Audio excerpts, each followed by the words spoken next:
This is JPTV 3000. I'm here with Luke. Luke. Appreciate that, man. Thank you for your time, bro. Without further ado, man, what do you do, man? Well, I moved here about almost 4.5 years ago from Indiana, and I'm a pressure tester over at Keene, actually. Pressure testing all the frac cruise pipe and send it out so that way it doesn't explode on them at location. Other than that, I've been doing that job for almost a year now. Before that, I was working in various pipe work kind of facilities and just didn't offer the benefits I wanted, but Keene is actually not too bad with their benefits and time off. And especially this Memorial Day weekend, we got that off and paid, so it's pretty nice. Now, what are some of the things you like about the oil field and the Bakken and Williston? Or I'll say, what are some of the things you notice?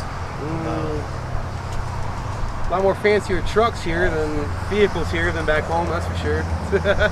Yeah, everybody, I guess, moved here like everybody else, just for the money. I mean, just looking at all these cars here, you got lifted up trucks, a brand new Hellcat right there, and all kinds of vehicles running around. So I guess the biggest thing is there's money to be made out here, and that's the biggest thing.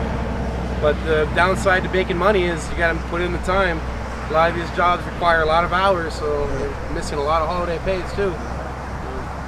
Man, so what's some of the things you're into? And I'm also noticed your awesome looking bike right here, dude. Thank you.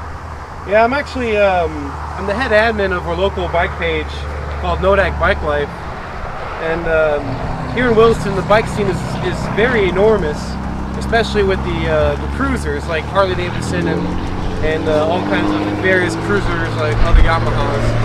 This bike right here is actually it's called a naked bike. Some even call it a hyper naked bike. This is a 2016 FZ09, and as you can tell, I did a few customizations to it. It took me a couple years to get some of it. But on this bike, for instance, just the little things, I put easily over $3,000 into this bike on top of the bike itself. I bought it brand new. Like for instance, this is an impact cage from Russia, an Argaza rear sub cage. Can't remember the brand. It's some racing team for the rear sets on here, which is a pretty decent set. I really do like it, especially on the other side. It's a two-piece shifter linkage, which is really nice. A rear set? Rear set. Yep, these are called rear sets. This is a sub cage. Okay. A lot of people confuse the stock pegs back here for the passenger. A lot of people confuse that with rear sets, but it's actually these. And just a little accessories too, like the lighting all the way around the bike. I have actually I'm just like everybody else, I spent a lot of money on lighting for my truck, for my pickup, and the company actually sent me a extra pod light back under here, so when I turn the bike on, it shines a nice beam of light down here on the tire, and when I'm doing my rolling burnouts, the smoke and how it just goes out is really nice. I upgraded the brakes to oh, I can't remember the brand of it, but it's a style of pad that really lets the heat extract from the pad, and especially with what I do and how I ride this bike. I stunt ride this bike. I'm not a professional by any means yet, but as you can tell, it's definitely used. You know, coming to this kind of area and finding a place I can do it, you kind of get some rocks here and there, but it's not too bad. One of the biggest things I did to this bike, which is different from other 09s, but is very popular on the Yamaha FZ09 forum page on Facebook as well, is I have my ECU is deleted and tuned. So when I say deleted and tuned, I mean this bike is governed at 133 miles an hour from the factory. And if you do any kind of customizations like I did to my exhaust, and I have a DNA air filter in this thing, so it's high performance, high airflow, you have to get your ECU flashed, or you can actually burn up your motor by running it. It's cheap anyway, and I hate that thing. by running it on the stock ECU system. So what I do, I sent this out to V-Cycle Nut. This is his sticker here. Anything I put on my bike and they give me a sticker, it's on this bike. So V-Cycle Nut is actually who tuned this bike to your specifications. You tell him what you did to it, how you ride this bike, and he'll customize it to what you want. And TCT Industries, the reason why I have 3 of the same stickers, actually I should have 4, is this taillight. This is actually my 4th taillight. I keep going too far back on my wheelie, and I need to get a wheelie bar pretty much. made so I don't break it anymore. And Driven is a company that sells a really nice chain. This chain and sprocket kit on this bike is an RK chain. Well, let me go around to the other side. Yeah, definitely. And we'll get that. And ignore the seat. But dude, that's called character, and that's called you earned it. Yeah. Well, this is a funny story about this. We're at the Harley Davidson shop here in Williston, and they had a burnout competition. I learned real quick that I should not do burnouts on this thing till the tire explodes. As you can see, it was. I originally was not going to do a burnout competition with this bike, but my buddy's bike, his actual stunt bike, he broke his chain, and of course all the Harley riders, you know, were starting to make fun of the street bikes.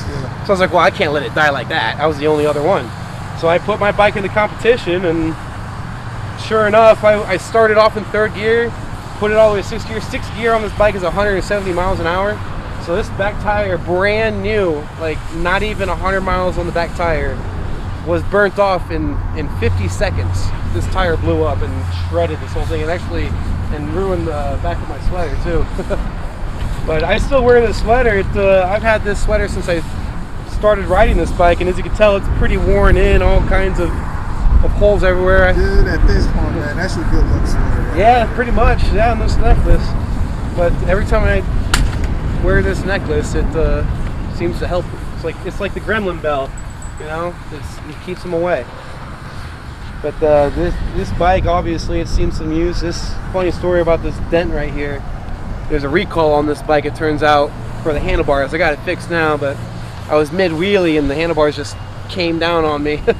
About 40 miles an hour, shredded my whole pants up to here, and that's actually before I got the cage. And that was when I first started riding, and it was because of that accident is why I kind of beefed it up a little bit, so if it goes down again, which it did, it won't hurt the bike. And it's a good thing I did, because one time my buddy hit me from behind and landed on its right side, and when it did that, it landed so hard that it broke my other mirror off of my peg that I made for the previous wreck, and it shredded my pucks. But if it wasn't for that cage, this bike would be done. Now the Facebook page that we're on, Nodak Bike Life, I didn't start the page. It was actually by another founding member, Mike, who actually used to live in a town over, a town right down Tioga.